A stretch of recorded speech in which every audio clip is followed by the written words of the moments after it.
jobs or ensuring educational opportunities are available for every Kentucky citizen. Abramson supports Governor Steve Beshear's mission to make Kentucky one of the best places to live, work, and raise a family. He currently chairs the Governor's Blue Ribbon Commission on Tax Reform. A lifelong Kentuckian, Abramson received a Bachelor of Science in Business Economics from University. Is that the best way to say that? That's good. That's good. And a law degree from Georgetown University in Washington, D.C. He served in the Army from 1969 to 1971. Abramson served in state government as general counsel to Kentucky Governor John Y. Brown Jr. from 1979 to 1981. He and his wife Madeline live in Louisville and have one son, Sydney. Please help me give a good Gallatin County welcome to Lieutenant Governor of the Commonwealth of Kentucky.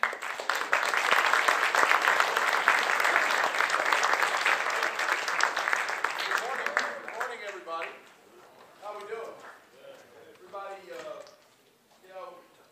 I got an invitation from Mr. Davis to come and visit with you all to be able to talk about the importance of education in the world in which we all are living and you will be growing up in over the next 15, 20, 25, 30 years of your careers.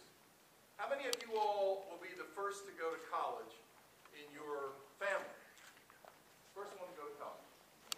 Okay, me too. I was the first one to go to college in my family.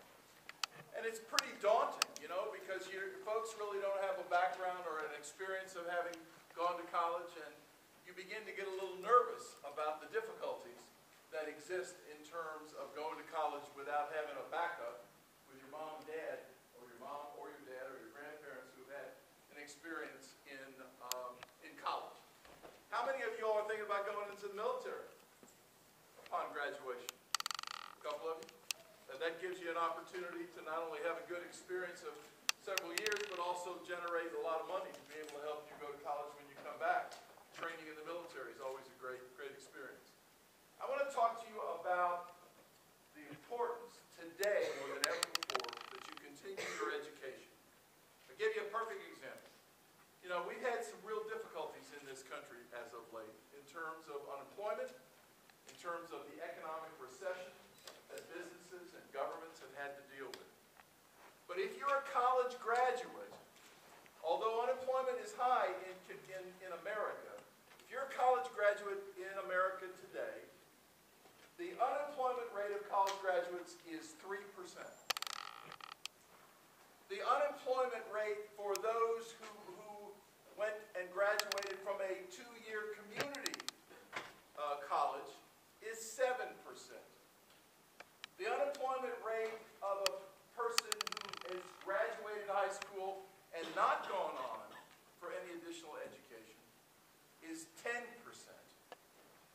And the unemployment rate of someone who drops out of high school in America today is 14%. So what does that say to you? It says to me, it certainly says to me, I hope it says to you, that right now more than ever before, additional education gives you more options in your life. To be able to find a job, keep a job, create an opportunity for you to have the monies you want as time goes by, to have a family, to buy a house, etc. 3% unemployment if you're a college graduate. 14% unemployment, meaning they're not finding jobs if you dropped out of high school. Now you're getting ready to graduate as seniors. So the question becomes, what are you going to do? Last year's class, only half of your school went on to college. Only half. That means 50% of the class stopped at graduating from high school. That means they're at the 10% unemployment threat in terms of them being able to find a job. The name of the game today is options. You want as many options as you can possibly have in your life. Every time you come to a crossroad, you want an option. You want to be able to decide whether you want to take the road to the left or the road to the right. The only way you have options is if you have an education. Because without an education, you have diminished, you have decreased your options to give you a chance to be able, when you come to that fork in the road, to have the option of going right or going left, depending on what you want. Options. That's the name of the game. Options. Now you've got, I heard Mr. Davis talk about your community college up the road at Gateway. I'll give you a perfect example. Community colleges are now focused focused on careers. If you want a career, you think about two-year community colleges. Now, why do I say that? I say that because just the other day, I was at a company up in northern Kentucky that needed 40 employees who would have a two-year degree from Gatewood Community College or Bluegrass or over in Carrollton, the community college campus there, two-year associate degree in advanced manufacturing. Okay? Two-year associate degree. They needed 40 of them. They were starting at $42,000 a year, plus benefits, with a two-year degree from a community college. Allied Health, you want to go into nursing, you want to go into support in terms of hospitals and healthcare, which is a growing field to give you an opportunity to have a chance to be able to not only make a good salary at the beginning, but to grow as the hospitals and healthcare industry grows. Two-year associate degree at the community college. Fastest growing area in America today right now is healthcare. Fastest growing area. So if you have any interest in x-rays and blood testing and nursing and any of the type of work that's going on in the healthcare field today, two-year associate degree, you'll have a job the rest of your life. Because that is an area that is growing. You want to go into the biggest and fastest area in manufacturing today? Think about the area of machine maintenance. You say, what the heck is that? What that is robotics. Go over to the Toyota plant and look at the number of people versus the number of robots. Go to the Ford plant. Go to the General Electric plant where they're making washers and dryers. And look at all those machines that are putting things together. Somebody's got to maintain them. Two-year associate degree. You have an opportunity to be able to have a job the rest of your life. Because there's going to be more machines and more robots doing more of the stuff that we used to do with your hands. They can now do it repetitively with a robot. Those are the kinds of opportunities that exist in careers in community college. So if you choose not to go to a four-year university, you have got to look at the opportunities at the community college level. In fact, for some of the guys and gals who are really not so sure they even want to spend 2 years of additional education, you go to the community college, you spend a year and get a certificate. Get a certificate in plumbing, electrician, HVAC. I don't know how many of you all have had a plumber come to your home lately, but we had one in our home the other day, and based on what we paid that plumber on an hourly basis, they're making more money than I'm making as lieutenant governor, I'll tell you that. So the idea for a one-year certificate to go on and work through the opportunity to be an electrician, a plumber, involved in heating and ventilation, those are great practices. Welding, they need welders. Craftsmen, they need to be able to create the opportunity in plastics. All of those are available for jobs today. Today. There are millions of jobs available in this country today. You say, well, how can that be when the unemployment rate's at 8%? It's because the jobs can't find the people who have the education and skills to match them up. So, as you get ready to make your decisions and fill out your forms and file your applications, you have got to realize what's going on in this country today, which is without an extended education, you have literally relegated yourself to a second-class citizen. You have got to get additional education, whether it's 1 year, 2 year, or 4 years. It ultimately, we had a group of business people come before a class, senior class up in Campbell County. And the businessmen and women, whether they were in banking, whether they were in manufacturing, whether they were working in a law firm, at a hospital, every one of them said, we need skilled, educated employees. And they emphasized it over and over again. Skilled, educated employees. Now you may think today you're working at McDonald's and you're flipping a hamburger and you're making a pretty good salary based on the minimum wage, and so you can buy a car and life is good. Well, that's it. ceiling. You've just taken your options away. If you think that's all you want to do, if you think that's the kind of money you want to make forever, then you've missed out on an opportunity to give yourselves additional chances. And for those of you who have the opportunity to want to go to a four-year college, we need teachers, we need doctors, we need lawyers, we need architects, we need engineers in this country. And they've got to be, and we need IT people. You know, all you techies who understand all that stuff that my 20-year-old son fixes for me on my cell phone, my iPad, and all the things that I don't understand. We need more of those in this country. You can't get a job. In my old police department, in the city of Louisville, where I had 1,400 police officers, we wouldn't hire anybody that didn't have a 2-year college degree or hadn't spent 2 years at least minimum in the military as an MP. You can't get a job at the GE Answer Service. You know the GE Answer Service where on Thanksgiving Day you see the TV commercial where all of a sudden your oven's not working and you're trying to figure out what to do because you got to put the turkey in. And you see the TV commercial where they call and there's somebody at the end who explains to you how to fix the oven so you can bake the turkey. You need a 2-year college degree to work at the GE Answer Center.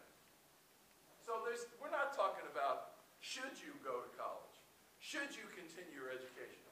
You got no choice. You got to do it. And so then the next question becomes, well, how do I afford it? Because when I went to college, my folks, my mom and dad owned a little 3-aisle grocery store. So the question was, how were they going to afford to send me to college? And maybe some of you all are scratching your head saying, well, that's all great, but I can't afford it. First, let me tell you that the lower the income in your family, the lower the income in your family, the more financial aid is available for you. The lower the income in your family, the more opportunities there are for financial aid. What do I mean?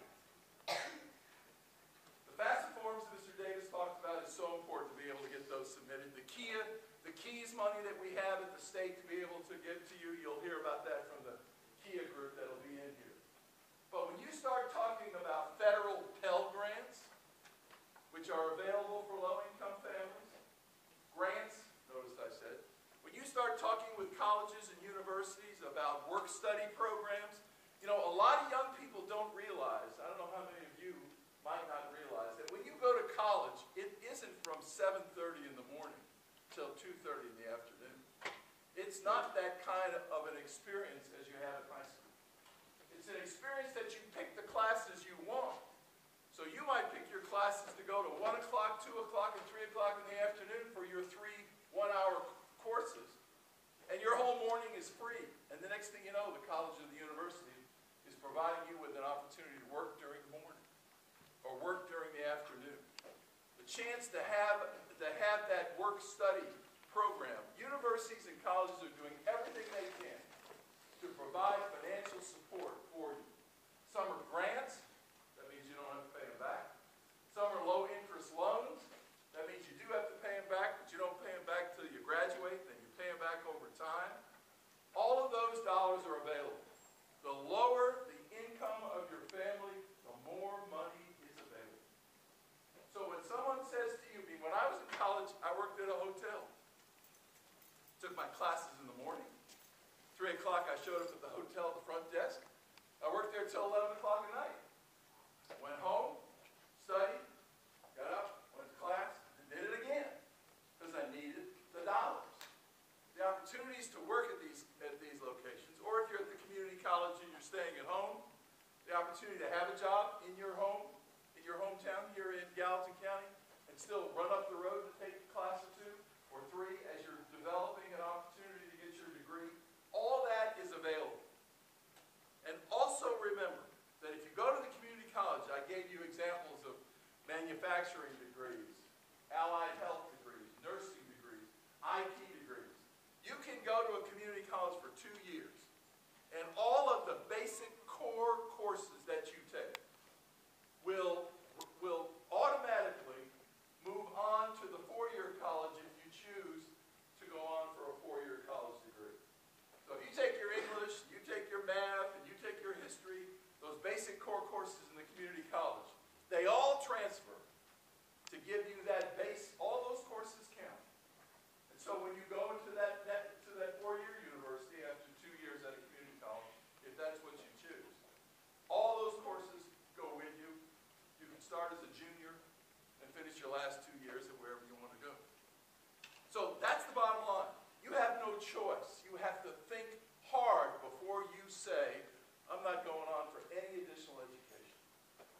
once you make that decision, you have just narrowed your options. In life, you've narrowed your options in life.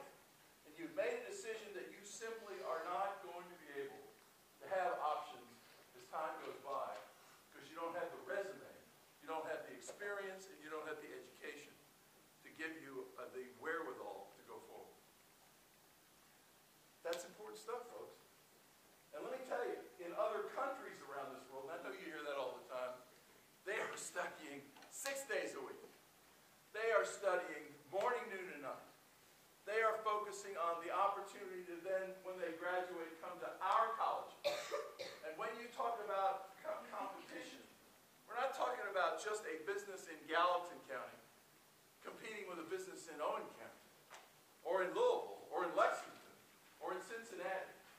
We're talking about young people just like you in Singapore, in China, in Germany, all over the world, who understand how important it is to get their education. You know, I was just listening on the radio coming up here today. The new president of Egypt went to the University of Southern California. He's a graduate in engineering from the University of Southern California. So all these folks who are going to high schools all over the world are looking for an opportunity to get an education in the United States. And then they're going to compete with you.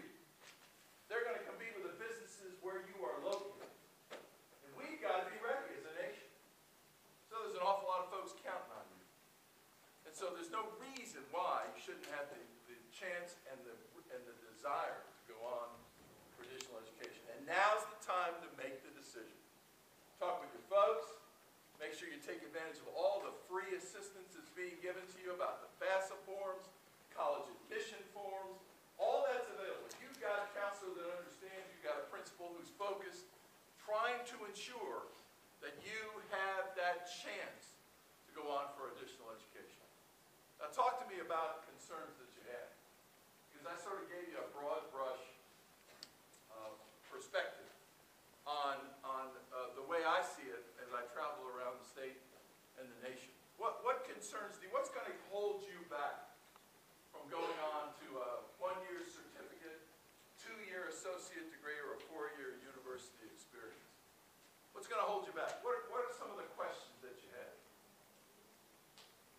I beg your pardon? Everything I want to do is school years, and I really don't go to school for another school year. Well, to be able to ultimately do what you want to do, if you walk away now without a commitment for those 4 years, now at your age of 18, I guess, right? You know, Saturday, good luck.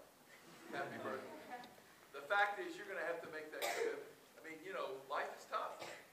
And if you want to have the experience and the commitment or the goals that you've set for yourself, you got to do it. But again, it's not going to school from 7:30 in the morning till 3 o'clock in the afternoon. You have the flexibility of taking some courses and working, taking some courses in the summer and working, taking some courses the next year, staying at a community college for 2 years if that makes the most sense for you, and then transferring into a university to finish your 4-year degree. And you know, most kids graduate in 6 years these days because they're working and they're taking courses. They're working and they're taking courses, which is interesting. 6 years rather than 4 years. What other things are of concern? Any questions? Yes? What if you're not one of the real smart people? What if you want to struggle? Well, you know, that's where the community college comes in. Because if you sit down with the folks at Gateway, you sit down with the kids, with the counselors at Bluegrass, you sit down with Mr. Davis and his team, and you lay out your interest, you can go for a year to get a certificate, be you a boy or a girl, to provide you with an opportunity to be successful and make some good money. You just got to decide what your interests are. I mean, in the healthcare field, as an example, you know, they need allied health people to work in hospitals. What is that? That's the person that takes the x-rays. That's the person that does the blood analysis. That's the person that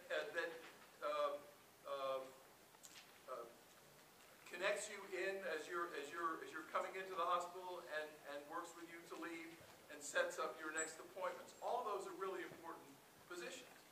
same time, you want to be a welder? In 6 months, you can get trained to be a welder.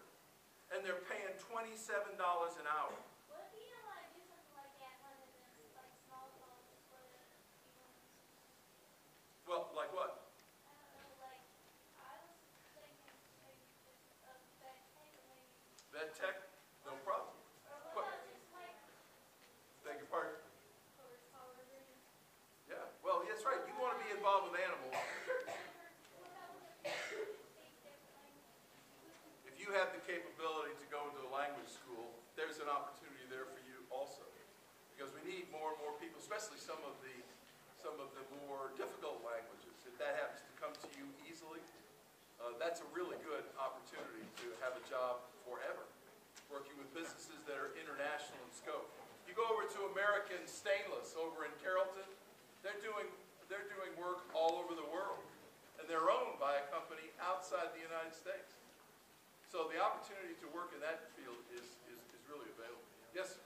What did you say the college graduate unemployment rate was? 3%. 3%.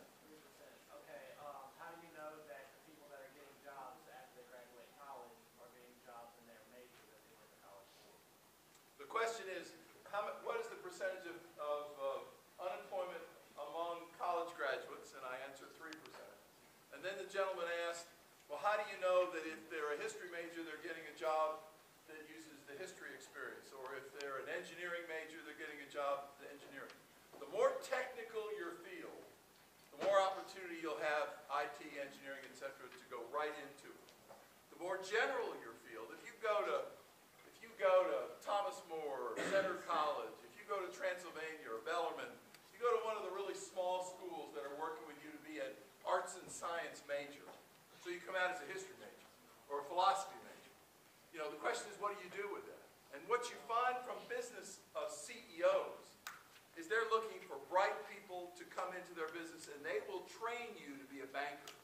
They will train you to be a healthcare executive. You could work for Humana. You could work for, you could go up and work for Kroger up in Cincinnati. They'll train you to be a management person with your background and experience. Those in math, those in economics, those in engineering, those in pre-med and on to medical school, you'll get a job in the area that you're interested in specifically. Those who want to be well-rounded and have a broad understanding of the world around us, what you find is more and more business leaders are saying, that's the person I want to come into my company, and I'll train him or her to be whatever we do. Does that make sense? Yeah. Yeah. Yes, ma'am. What kind of degree would I have to get to be a professional? Criminal justice degree. You can get it at Eastern, you can get it at UK, you can get it at the University of Louisville. Like, would I need a bachelor's? Yes, bachelor. How many of you are interested in IT? You know, technology. Well, let me tell you this. Right up the road at NKU is one of the most incredible programs we have in this entire region of the United States. It's called informatics, information technology.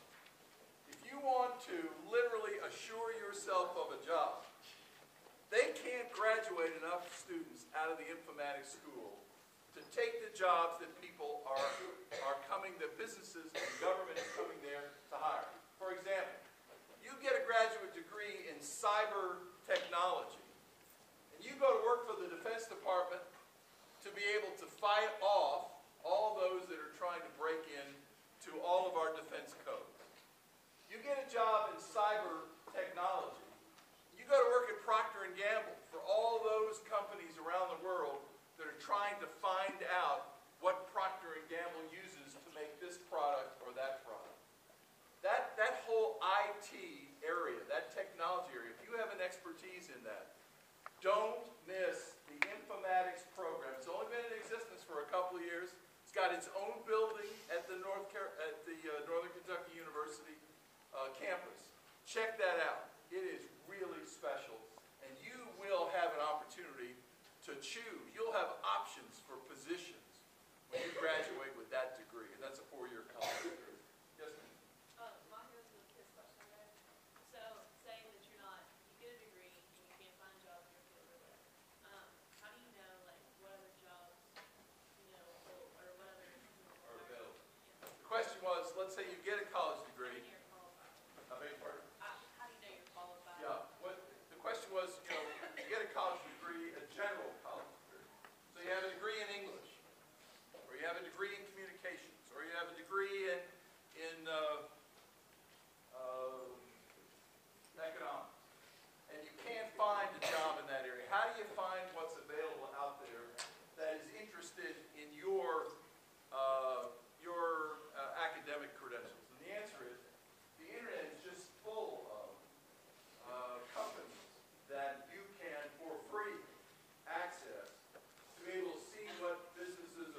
took me one course in Russian to realize I didn't have the aptitude to learn the language.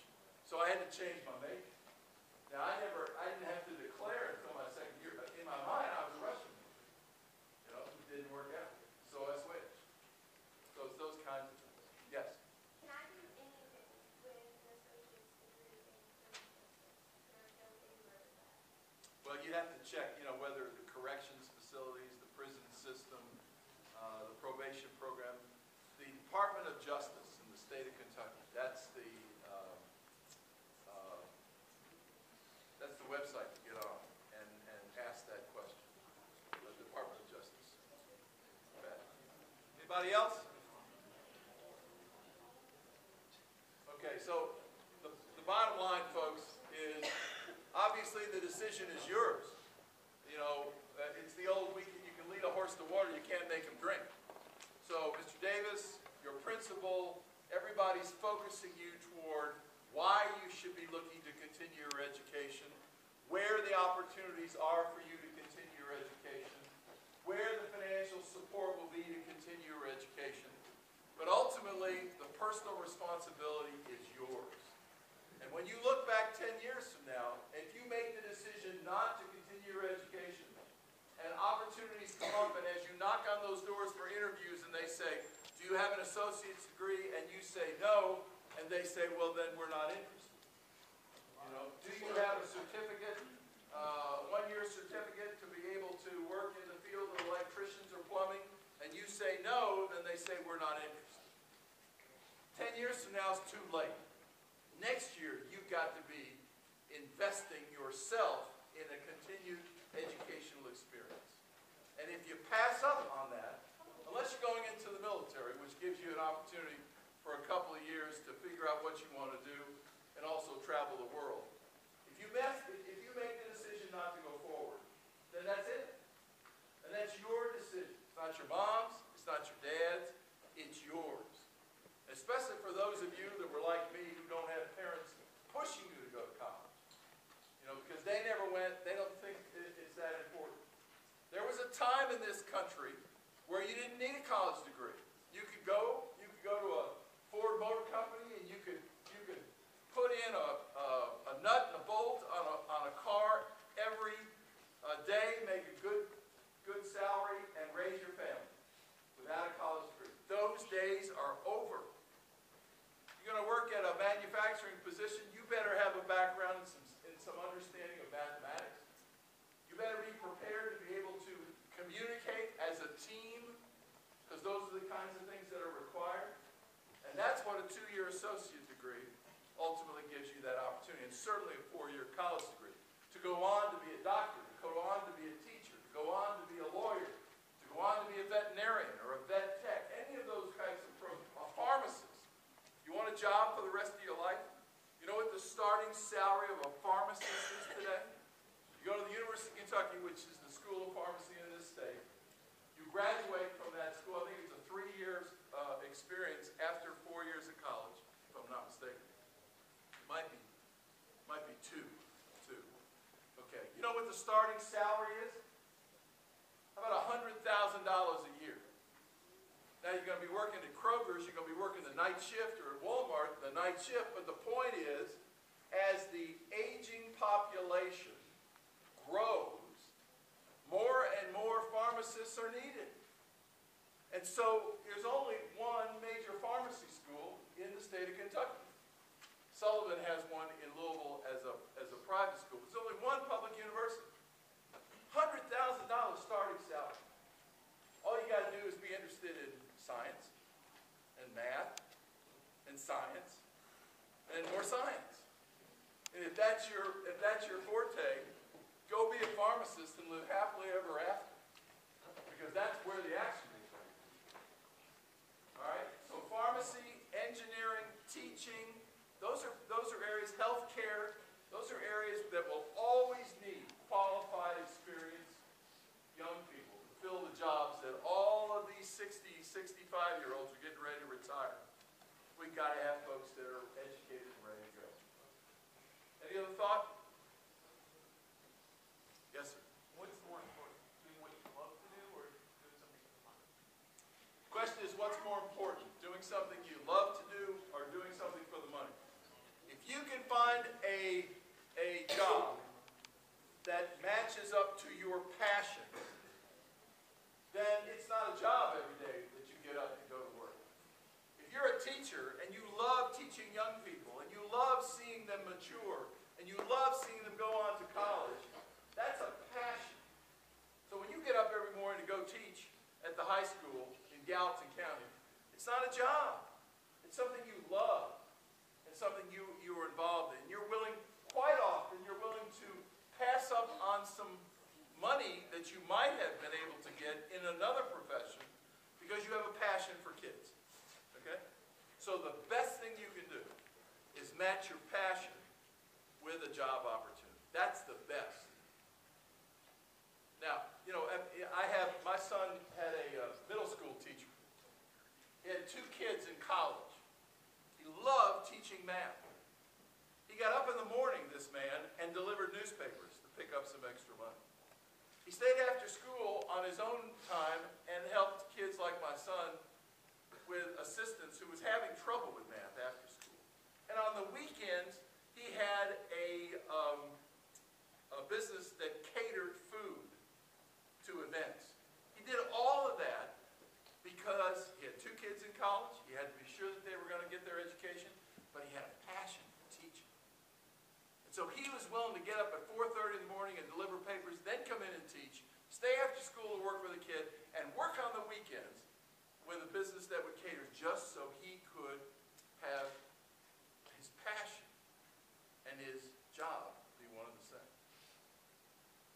That's what it's all about. Too many people, unfortunately, get up in the morning and they go to work and they just go through the what? Go through the motions of just, you know, it's my job, it's my job. What you want to do, the best thing you can do is find out what you're passionate about and match that up with a job. But you got to eat too, don't forget. Just like this teacher. I mean, he understood he had to do it for his family. And he understood that teaching doesn't pay a lot of money. So he did what he did. Anybody else? Yes, ma'am. Actually, financial aid. Yes. Is there anything for like people like me where I don't want to rely on my parents having to help pay for my college, and yet when you fill out different scholarships or the FAFSA, they ask for your parents' income. Right. That doesn't have anything to do with what I want to. What I want to is know, I'm making minimum wage and I don't have any money to pay. Right. So You know, the programs, did you all hear the question? Okay. The programs generally, as a minor, require financial support from your family. And, you know, if your parents are making $200,000 a year, but you're not getting along with them, you know, and you want to say, hey, I'm on my own, you know, they're going to still ask for some financial contribution from your folks. So when you go through the forms, it's going to be a team effort, you plus them.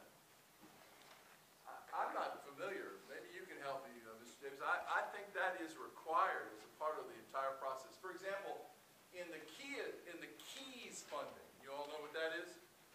KEYS? Okay. There is a KEYS program that everybody gets. Just by being a Kentuckian, going through school, getting good grades, everybody gets some KEYS money.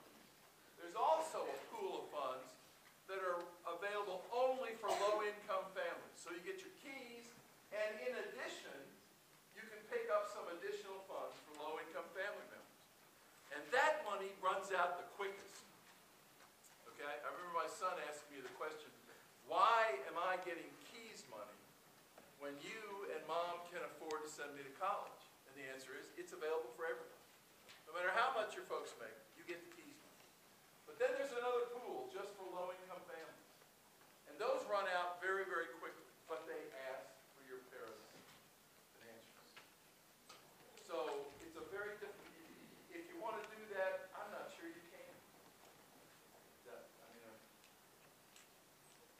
I'm not sure you can. Anybody You else? made a good point for him. I think FAFSA information, Mr. Davis, is kind of like the FIFO. It's first in,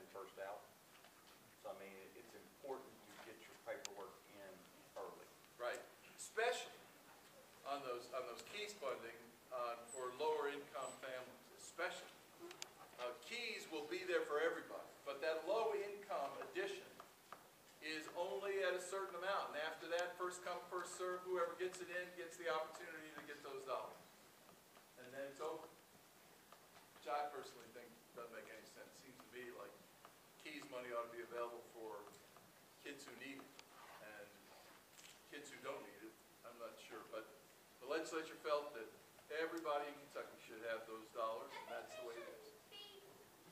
The money should be based on more need and anything. That's what I just said, I agree. If they're doing everything based on big grades and all that stuff, then that's just people. Well, no matter where your grades, I mean, you get your KEYS money based on your grades. And so everybody in here, no matter how wealthy your parents are, will receive an allocation of KEYS money. And that's guaranteed. It's the need money that is capped at a certain amount, first come, first serve, and we always run out of those dollars. So, timing is everything, as you said. You got to move quickly. You got to take advantage of the offer that Mr. Davis focused on in terms of getting folks to help you with the KEYS money at your computer center here. You got to take advantage of visiting these schools and getting those admission papers in. How many of you have already filed for admission to a college or a university?